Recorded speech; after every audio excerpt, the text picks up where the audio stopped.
Good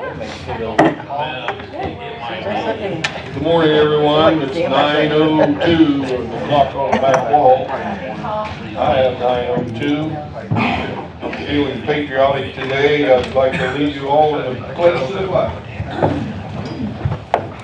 I pledge allegiance to the flag of the United States of America and to the republic for which it stands, one nation, under God, indivisible, with liberty and justice for all. Next month we'll start around again, Larry. So you'll be first call. February, all right. Okay. Call to order, pledge the flag. Has the agenda been posted? Yes. And all those in favor of the agenda say aye. Aye. Roll call, please. Mr. Alexander. Here. Mr. Bledsoe. Here. Ms. Chambers. Present. Ms. Lassiter. Here. Mr. Matchett. Present. Ms. Piper. Here. Mr. Quakenbush. Here. Mr. Hughes. Here. I need a motion to approve the minutes for December 12th, 2017. So moved. Second. Moved by Scott, second by Jessica. Roll call, please. Mr. Bledsoe. Abstain. Ms. Chambers. Yes. Ms. Lassiter. Abstain. Mr. Matchett. Yes. Ms. Piper. Yes. Mr. Alexander. Yes. Mr. Quakenbush. Yes. Next on the agenda is the financial. You want to do transfers first or finance? Well, we've got financial on the agenda first. Okay, The first one has been withdrawn. yes. Sheriff interdiction, 441 equipment, $9,239.10. Total request, $9,239.10. Move to approve. Second. Moved by Scott, second by Larry. Any questions? Sheriff's Maggie? And she's bringing a bodyguard now, I've noticed. She had her bodyguard with her at the finance committee meeting. I like that. Okay, roll call. Ms. Chambers. Yes. Ms. Lassiter. Yes. Mr. Matchett. Yes. Ms. Piper. Yes. Mr. Alexander. Yes. Mr. Bledsoe. Yes. Mr. Quakenbush. Yes. DUI Operation Pullover Grant, 101 salaries, $40,000, 171 FICA, $3,060. Total request, $43,060. Move to approve. Moved by Larry, Second. second by Scott. This was given a favorable by the finance committee. Any questions? Roll call, please. Ms. Lassiter. Yes. Mr. Matchett. Yes. Ms. Piper. Yes. Mr. Alexander. Yes. Mr. Bledsoe. Yes. Ms. Chambers. Yes. Mr. Quakenbush. Yes. Inmate medical, 311 medical services, $80,000. Total request, $80,000. Move to approve. Second. Scott, second by Jessica. Questions? That's from the copay fund, right? Yep. Just so the council will know, in the audience. Roll call, please. Mr. Matchett. Yes. Ms. Piper. Yes. Mr. Alexander. Yes. Mr. Bledsoe. Yes. Ms. Chambers. Yes. Ms. Lassiter. Yes. Mr. Quakenbush. Yes. Misdemeanor fund, 196 holiday jail, $5,000, 171 FICA, $500, 241 supplies, $50,000, 371 contracts, $5,000, 362 equipment repair, $20,000, 441 equipment, $75,000. Total request, $155,500. Do I hear a motion? Move to approve. Second. Scott, second by Jessica. Questions? This was approved by the finance committee. I'll point out, if you will recall, back during budget time, I was kind of after the sheriff for this, so now he's proving to me that he had use for the money. He's putting it to use. So thank you. We had, we need roll call. Ms. Piper. Yes. Mr. Alexander. Yes. Mr. Bledsoe. Yes. Ms. Chambers. Yes. Ms. Lassiter. Yes. Mr. Matchett. Yes. Mr. Quakenbush. Yes. Sex and violent offender, 200 supplies, 5,000. 300 phone, computer, 2,500. Total request, 7,500. Move to approve. Second. By Scott, second by Jessica. This was approved by finance. Any questions? Roll call. Mr. Alexander. Yes. Mr. Bledsoe. Yes. Ms. Chambers. Yes. Ms. Lassiter. Yes. Mr. Matchett. Yes. Ms. Piper. Yes. Mr. Quakenbush. Yes. Unsafe building fund, 310 recording fees, $100. 364 unsafe building, 30,900. Total request, 31,000. Move to approve. Second. Motion by Jessica, second by Mary. This was approved by finance. When we, you want to go ahead and tell us who you are? Marty Moody, the Executive Director for the Delaware Muncie Metropolitan Plan Commission. When we talked at finance, I don't remember the surplus funds in unsafe building being that high. Is there a reason why it's higher on this sheet than you told us? It's 89,153 on here. Because she gave me an anticipated revenue sheet of 64,000. Oh, In the fund currently, there's 24,710. She's anticipating revenue coming in of $64,435.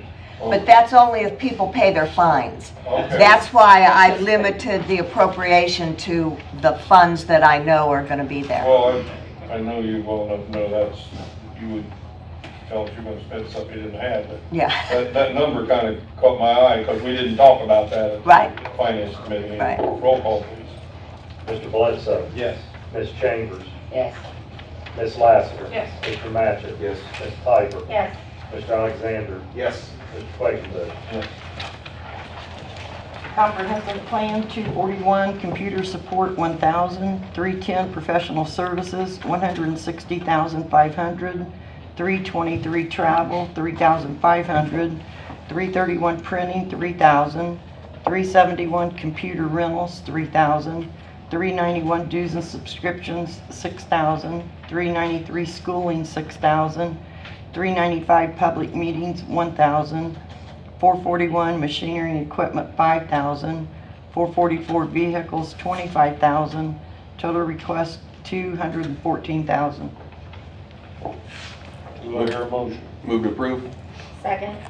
Moved by Scott, second by Jessica. Questions? Roll call. Ms. Chambers. Yes. Ms. Lassiter. Yes. Mr. Matchett. Yes. Ms. Piper. Yes. Mr. Alexander. Yes. Mr. Bledsoe. Yes. Mr. Quakenbush. Yes. GIS map fund, 241, computer support, 1,000. 310, professional services, 70,200. 323, travel, 5,000. 331, printing, 5,500. 393, schooling, 5,000. 441, computer GIS equipment, 7,500. Total request, 94,200. Move to approve. Second. Moved by Scott, second by Jessica. This was given a favor by the finance committee. Any questions? Roll call. Ms. Lassiter. Yes. Mr. Matchett. Yes. Ms. Piper. Yes. Mr. Alexander. Yes. Mr. Bledsoe. Yes. Ms. Chambers. yes. Mr. Quakenbush. Yes. Elected officials training fund, 397, schooling and education, 2,500. This is for the clerk. Total request, 2,500. Move to approve. Second. Moved by Jessica, second by Jane. Questions of the clerk? Seeing none, roll call please. Mr. Matchett. Yes. Ms. Piper. Yes. Mr. Alexander. Yes. Mr. Bledsoe. Yes. Ms. Chambers. Yes. Ms. Lassiter. Yes. Mr. Quakenbush. Yes. CASA capacity building grant, 198 part-time, $25,811.04. 171 FICA, $1,975.95. Total request, $27,786.99. You want to go ahead and do the next two, Sure. Mr. President? Fine. CASA donation fund, 198 part-time, $11,928.96. 171 FICA, $911.75. Total request, $12,840.71. CASA JCAP pilot project, 197 part-time, $8,352. 198 part-time, $20,184. 171 FICA, $2,184. Total request, $30,720. Move to approve. Second. Motion by Mr. Matchett, second by Scott. Questions? Roll call, please. Ms. Piper, Yes. Mr. Alexander, Yes. Mr. Bledsoe, Yes. Ms. Chambers, Yes. Ms. Lassiter, Yes. Mr. Matchett, Yes. Mr. Quakenbush. Yes. Disclosure, 393 schooling conference, 2,000. 392 dues and subscriptions, 850. Total request, $2,850. Move to approve. Second. Moved by Scott, second by Jessica. Question? Roll call, please. Mr. Alexander, Yes. Mr. Bledsoe, Yes. Ms. Chambers, Yes. Ms. Lassiter, Yes. Mr. Matchett, Yes. Ms. Piper, Yes. Mr. Quakenbush. Yes. Health Department immunization grant, 198 part-time, $11,310. 171, should be FICA, $870. 211 supplies, $2,702. Total request, $14,882. Motion approved. Second. Moved by Larry, second by Jessica. Questions? Roll call. Mr. Bledsoe, Yes. Ms. Chambers, Yes. Ms. Lassiter, Yes. Mr. Matchett, Yes. Ms. Piper, Yes. Mr. Alexander, Yes. Mr. Quakenbush. Yes. I don't see a lot of people in the audience that aren't familiar with our procedure, but all of the appropriations we just made were from either special funds or grants or funds that aren't included in the annual budget procedure, and they have to be approved by council before they can be spent. And there's no money today that was transferred from the general fund. The assessor had asked for 500, and after finance committee, they cooperated with us and found a place to transfer from. And I have prepared a letter for the council members to sign, thanking all the department heads and elected officials for the work done in 2017, and kind of thanking them for what they're going to do in 2018. That's maintain our operating balance as best we can. So thanks for all of that, and we'll move on to the transfers. Highway, okay, I've got a correction. Instead of A146, that should be B146 minus 36,348. Instead of B146, that should say C146 plus 36,348. Total request 0. Move to approve. Second. By Scott, second by Jessica. Any questions in the highway department? Roll call, please. Ms. Chambers, Yes. Ms. Lassiter, Yes. Mr. Matchett, Yes. Ms. Piper, Yes. Mr. Alexander, Yes. Mr. Bledsoe, Yes. Mr. Quakenbush. Yes. Community corrections, A144 surveillance supervisor minus $11,785.88.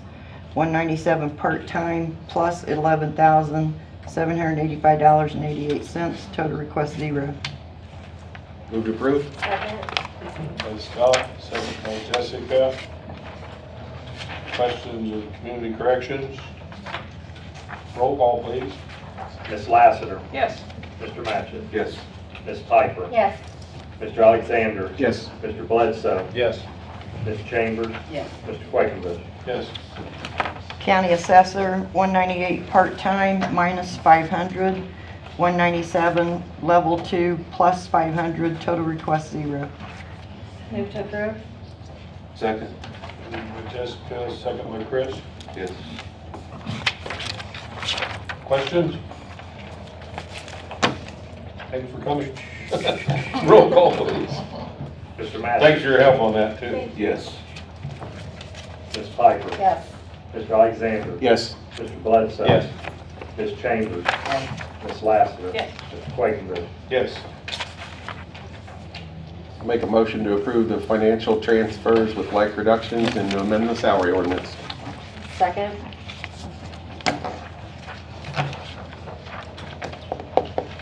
Roll call. Ms. Piper, Yes.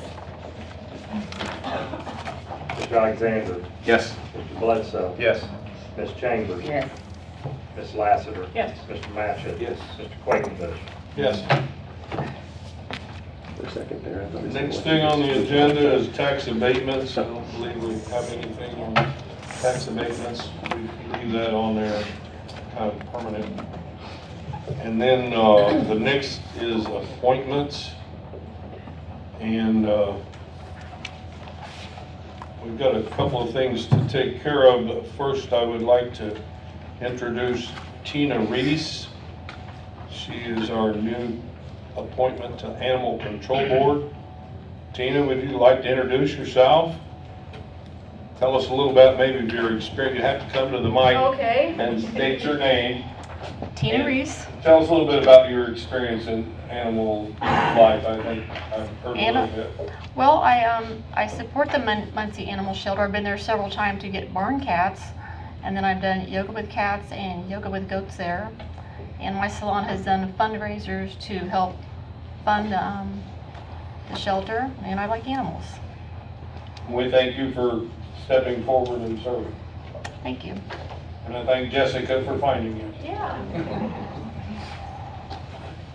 Now, we had two appointments that were inadvertently, I guess, we'll say, listed as expiring at the end of 2017, and they didn't. And we voted to replace two people. One was a gentleman by the name of Royce Mitchell to the Muncie Library Board, and the other one was No, we left him alone. He was okay. It was. no, we replaced him but shouldn't have. We put Dr. Creasy in his place, and I need a motion to undo that. Help me out, Bill, here, how do we do that? You're gonna do the other one too? Might as well, I'm trying to find it on here. Oh, yeah, you're right, you're on version. Regional wastewater. Regional wastewater, we had appointed Joe Boyce, but then we found that Ray Parsons' term was incorrectly listed as expiring, and it doesn't for 2 years. So we need to unappoint. Motion to withdraw the appointment. Okay, we need a motion then to withdraw the appointment of Joe Boyce to the Regional Wastewater Board and Dr. Marlon Creasy to the Muncie Library Board. So moved. Second. Any questions? Apologize, especially to Mr. Creasy and Mr. Doctor, I guess he's Reverend Mitchell, for the error on our part. It was just typographical or something. But Denise has researched the minutes back through 2013, provided me with a copy of those, and we believe that everything is in correct order now. So with that, I'll call for the question. I need to ask for a roll call. Mr. Alexander, Yes. Mr. Bledsoe, Abstain.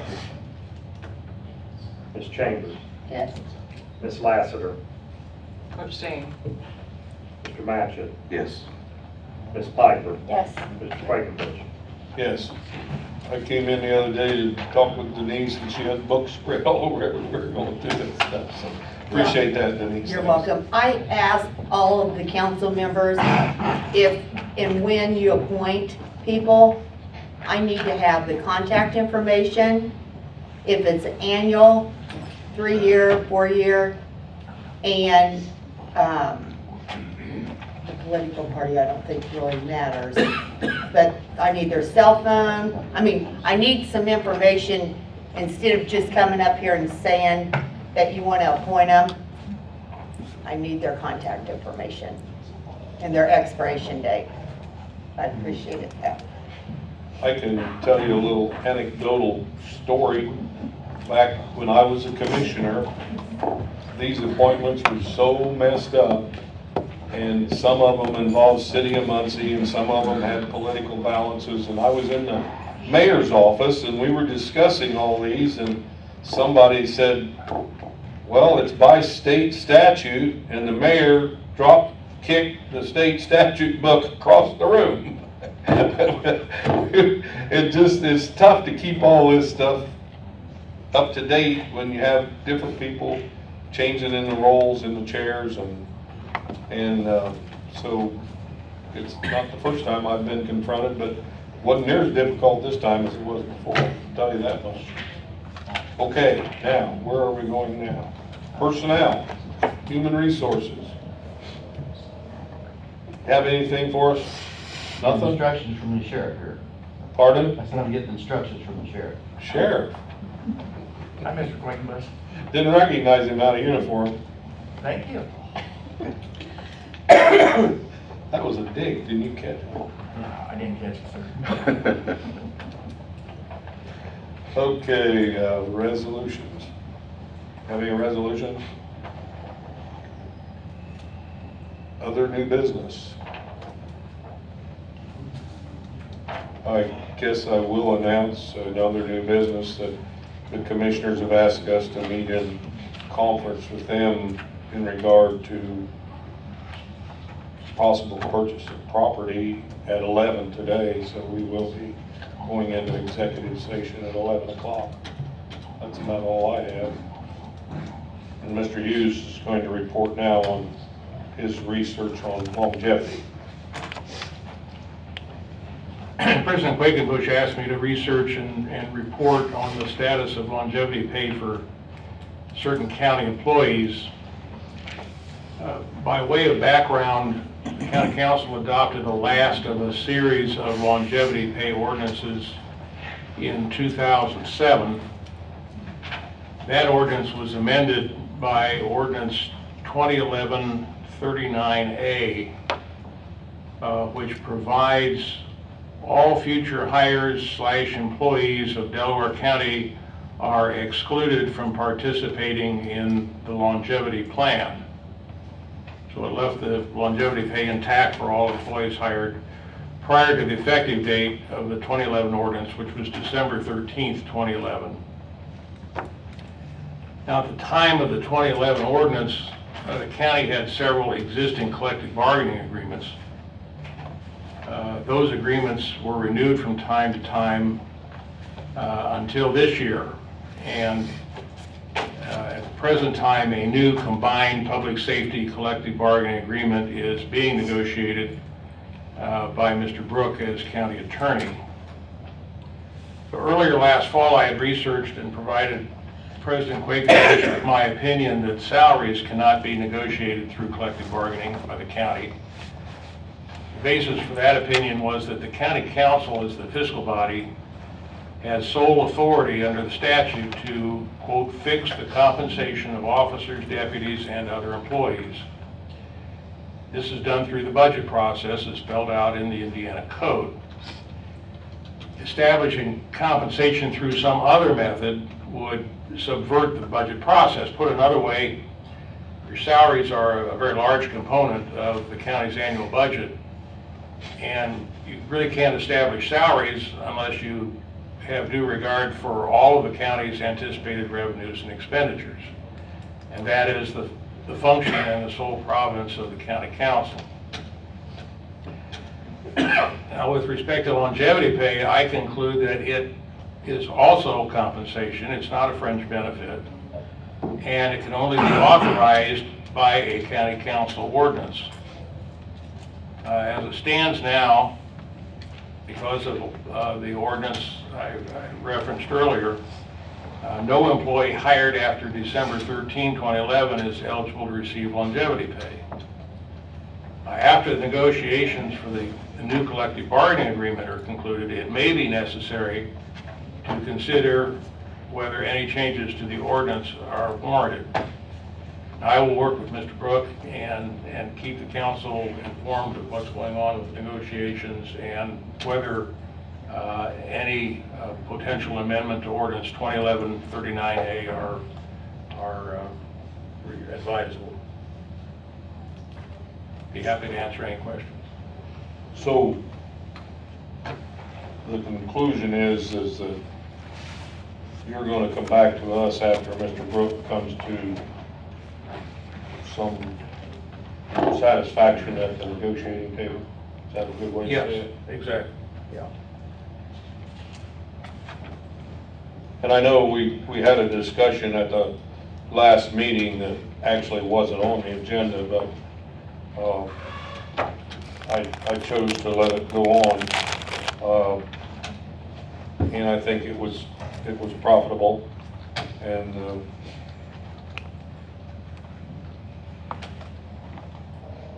we had a closed session, right, on this subject? Yeah. And discussed this with the commissioners to give them some guidance in a sense.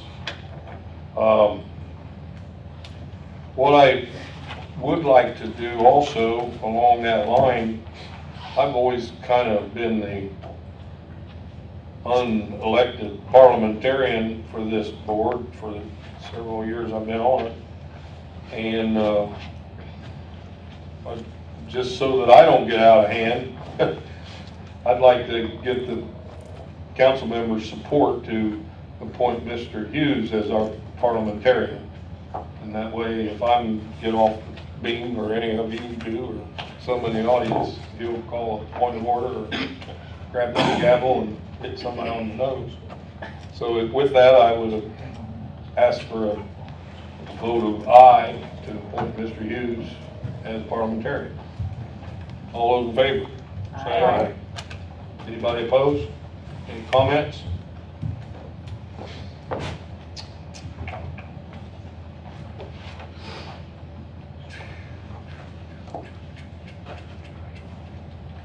Anybody in the audience like to talk? Got any good stories to tell?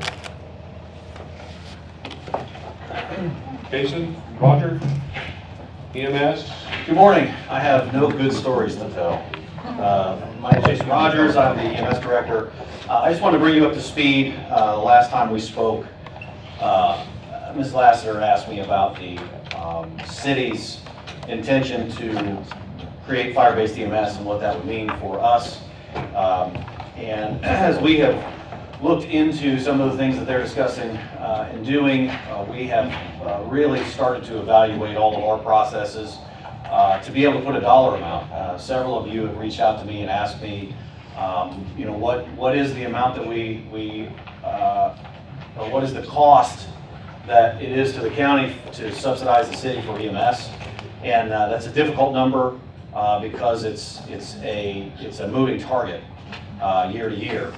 But after hearing some of the information that was provided by the local financial planner, he came to an amount of 1.4 million is what the county subsidy is to the city. I don't know how, as it being a moving target, I'm not sure that's completely accurate. I can tell you that we have gone item by item to staff, stack, and supply a brand new ambulance, and I was shocked at some of those numbers. For us to put a brand new truck in service on the street, the price of the truck's about $150,000, and that's because we don't buy the low-end stuff. We buy medium, mid-range equipment that's going to last and can be chassis. And then it's over and above. What I did is I asked my staff, I said, put together the state list that says we have got to have this on the ambulance. So it might be, and I'll just be very generic, but might be 1 Band-Aid of this type and 5 Band-Aids of this type. So I said, rather than going through and giving me an exact reproduction of what that is, tell me what 1 each of everything is. And that number is roughly $65,000, $60,000, depending on where we're at in a cycle, because we get, because we buy in such bulk, we get discounts. So we're plus minus $5,000, but to staff a new ambulance for being able to take calls is over $65,000 plus the $150,000 plus to buy the ambulance itself. So that does not include any staffing or any billing or anything like that. We carry about $50,000 in revolving stock in our department, meaning in our supply room at any moment there's a roughly plus or minus $10,000, but there's roughly $50,000 of supplies that the guys are going into 24 hours a day. That includes medications, bandages, equipment, everything from extra pieces and parts for the stretchers to Band-Aids and medicine. So again, we've really looked at these processes.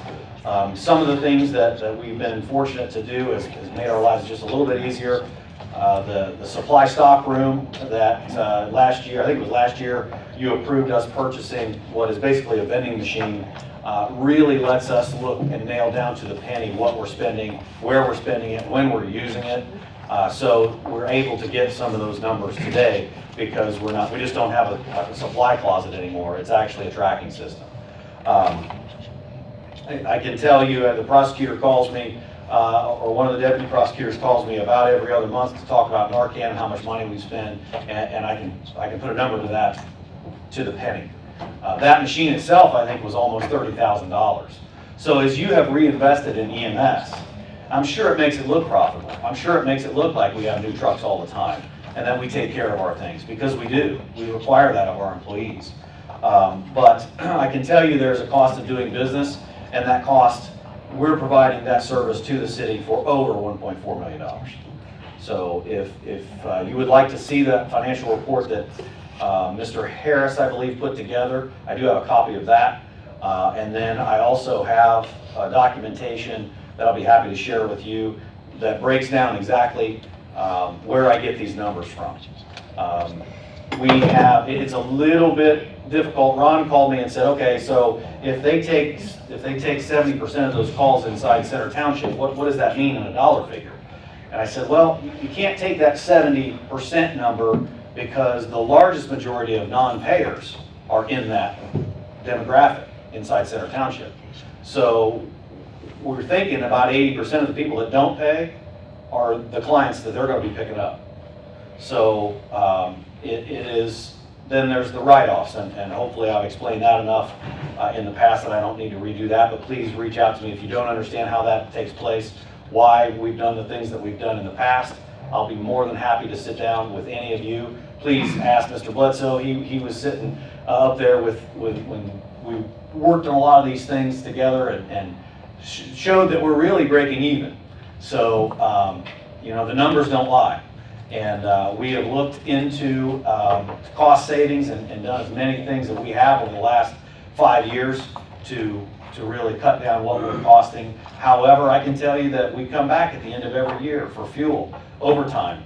I think that's probably one of the two things that we fall short every year is in our overtime budget and in our fuel budget or vehicle repair, because we just never know when something's going to break down.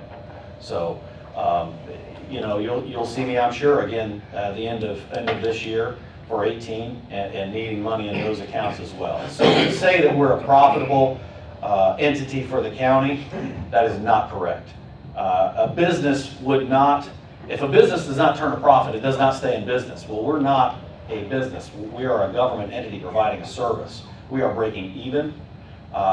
We've been fortunate the last 3 years to save a little money, and every year and every month your decision to invest into our department with the revenue that we bring back into the county is what has given us all of the top-notch equipment that we're dealing with, and put it in the hands of professionals, practitioners who have experience and are making a difference out there every single day, every single hour. So just wanted to put that out to you, and some, like I said, some of you have asked me for some of those numbers, but that's what I can kind of tell you on that moving target. At some point, if this does proceed, and we think it probably will, we have a reduction in force plan that I sat down with the commissioners to look at, and we will unveil that most likely in stages. We think that the number is somewhere between 12 and 14, and to put that into perspective, that is an entire shift of employees that would be working. So every third day, nobody's coming to work. So just to put that into perspective. So I'll be able to outline that for you in the future. Again, it's hard to speculate because using an address or using a zip code doesn't necessarily give us the actual payer information, because there's no cross-reference between what is dispatched and what is paid.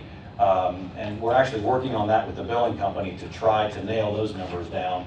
But currently there is no interface to say, oh, well, you're a Ball State student, but we picked you up here, but you have commercial insurance. So like I said, it's kind of a moving target. We continue to work on that every day. So just wanted to give you a report. That's kind of the heads up.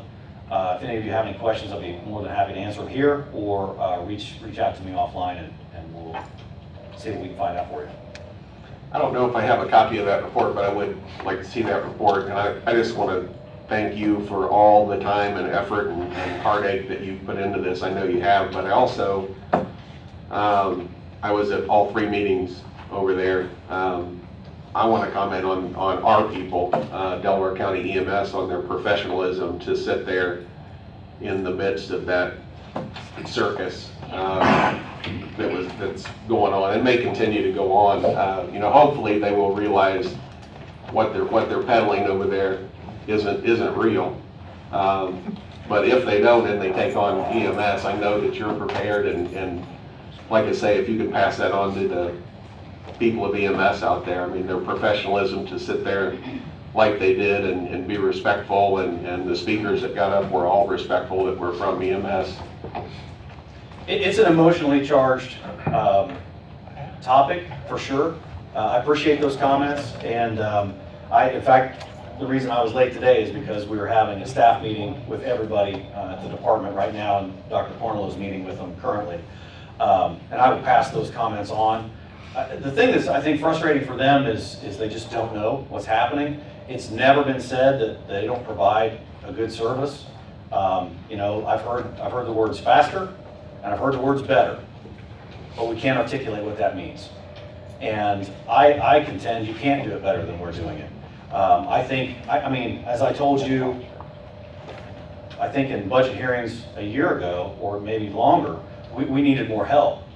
These guys are absolutely, taking a ton of calls, and there's enough work out there to go around. So we certainly could use 6 more people to put another ambulance in service. But these guys have really taken it on the chin. They're being team players. We have a couple openings, and they unanimously voted not to fill those positions until we get some resolution to this, because they don't want to bring another EMS professional in just to get them laid off in a couple of months. And I think that speaks volumes for them as individuals and them as a department to say, we'll pick up the lion's share of the work to make sure that this is, done right, and we don't hurt any more of our local EMS professionals. So it is very emotionally charged. We can talk about people we've saved all day long. They can talk about people that they think they've saved. I don't think that's the issue. I think it all comes down to dollars and cents. And if you really truly look at the facts and figures, it doesn't make sense for them to do this. It will cost them money. Are they going to bring in some revenue? Sure, any business brings in some revenue. But if you spend $5 for every dollar that you bring in, you're not going to be in business for very long. And I use that figure because they had talked about some of the fire departments that they had talked to, and what they're doing, and they're one of the last ones to do it. That's not necessarily true. In second-class cities, there's 13 that are doing it and 12 that are not, from my research. As well, I reached out to many of those fire departments that do fire-based EMS, and I asked them 7 basic questions. Do you make money? What's your payer mix? What do you pay for medical direction? What do you pay a billing company? Do you use a professional billing company? How does that all happen? And I can tell you, every single one of them, including Westfield, Carmel, and City of Anderson replied, none of them make money. None of them. And I have the emails from their fire chiefs, and many of them pass it down to their EMS division chiefs, and they all say, I said point blank, do you make money at doing this when you include the cost of your employees? No, is the resounding answer. They provide a government public service. A lot of these places, the reason, why does Delaware County do it? Because back in the 70s, nobody else wanted to do it, so we're doing it. City of Anderson does it because they don't have a county service. They don't have somebody to pass that on to. I've been approached about providing ALS service to the west side of Madison County. So, there's discussion that we're a lot closer than the people that would respond to Parker City. So, we could be expanding. We could be taking more calls. And most likely in the demographic that people have commercial insurance, we're going to have a better return. So, we're trying to run this like a business, even though, it's truly a government service, but we've been successful. And the reason we've been successful is because of the hard work of the staff. And I think their hearts are in it for the right reason, and that's why you see that professionalism. It's frustrating. I'm on a soapbox, I'm sorry. On the $65,000, how much of that is, we'll say, hard equipment, and how much is disposable? I've got That just gets one use. I've got a spreadsheet, and I would say disposable equipment, you're in the 95 to 98 percentile Of the 65,000? of the 65,000. So, okay. So it's gonna keep rotating. Yeah, so you buy a new stretcher. We just bought a new stretcher. It's $15,000 for a stretcher. That stretcher is going to last about 5 years. So I want to comment about, I really appreciate what you do, as Scott said, but I've been here in this town all my life. I was born in a house in this town. I didn't get the opportunity to go to Ball Hospital and be born. So I'm grassroots. I've seen ambulance companies go broke in this town. 3 I can think of right off the top of my head. One of them was a police officer who got in the Pete's King business and ran it like a business, but he couldn't make it in the ambulance business. So there's a pretty intelligent person that couldn't do it. And I just wanted to also commend you.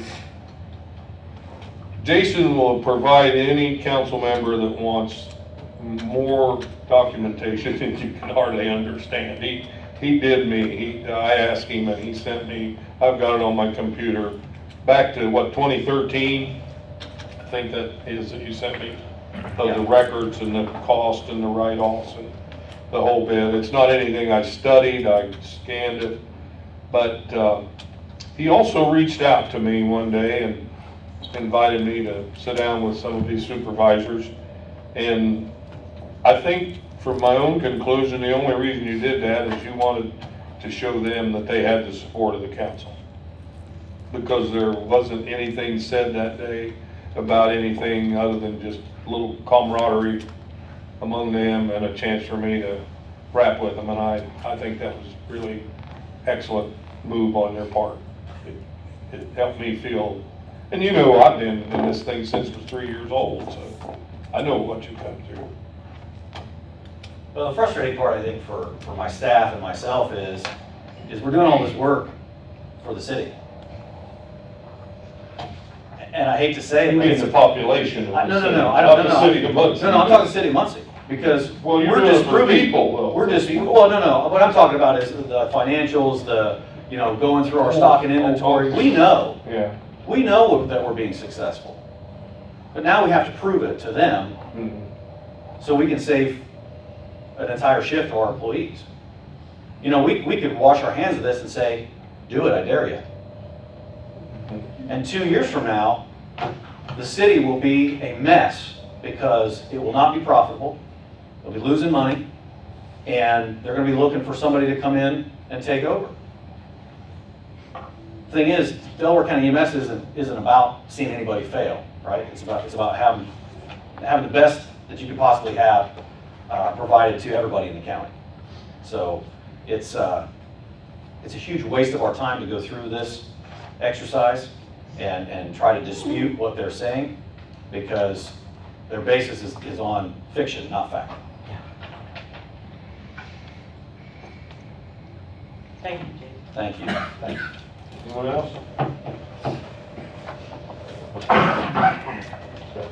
Just Ron, real quick, I'm gonna pull a shameless plug here, but January 27th at 1 p.m., there's a benefit auction out at the fairgrounds for Christian Doherty. If any of you have been following him on Facebook, he was, in October, basically woke up in the middle of the night with a brain tumor in his head, and he was rushed to Riley, and since then, multiple surgeries and recovering, but a big group of people from the community are getting together to put on a benefit auction, and there's some really good stuff out there.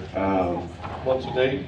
January the 27th, starts at 1 p.m. I think they'll open the doors around noon or so, and there's a list online there's a Facebook page for this that has a list of things that have been donated already to this point. But if you want to donate, or if you want to help, or just come out and find something to buy, it's